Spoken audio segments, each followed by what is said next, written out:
2012 সালে যুদ্ধ অপরাধের দায়ে অভিযুক্ত জামায়াত নেতা কাদের মোল্লার ফাঁসির রায় ঘোষিত হয় আন্তর্জাতিক অপরাধ ট্রাইব্যুনালে। এরপর শুরু হয় এই রায়ের দীর্ঘ আইনি প্রক্রিয়া ও রিভিউ আবেদন। কিন্তু সেই রিভিউ কি আদৌ পূর্ণাঙ্গ শুনানি পেয়েছিল? দীর্ঘ 13 বছর পর আপিল বিভাগে আজ এমনই এক বিস্ফোরক দাবি তুললেন প্রখ্যাত আইনজীবী শিশির মনির।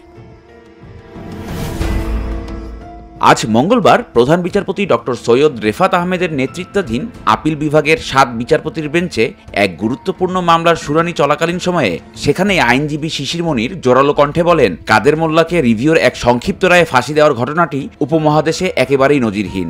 সাধারণত আসামিকে কারাগার থেকে বের করার সময় এমন সংক্ষিপ্ত রায় দেয়া হয়, কিন্তু কাদের মোল্লার ক্ষেত্রে সেই সংক্ষিপ্ত রায়ে তার রিভিউ খারিজের কোনো সুস্পষ্ট কারণ ছিল না। শিশির মনিরের এই বক্তব্য স্বাভাবিকভাবেই আইন অঙ্গনে তোলপাড় তুলেছে। দেশের সর্বোচ্চ আদালত হতে গৃহীত একটি আলোচিত ফাঁসির রায়ের রিভিউ প্রক্রিয়াতে সুস্পষ্ট কারণ ব্যতীত রিভিউ খারিজ করে রায় বহাল রেখে ফাঁসির আদেশ কার্যকর করা দেশের বিচারিক প্রক্রিয়াকে প্রশ্নবিদ্ধ করার পাশাপাশি দেশের বিচার প্রক্রিয়ার আন্তর্জাতিক মানদণ্ড এবং বিচারকদের যোগ্যতার দিকেও ইঙ্গিত করে।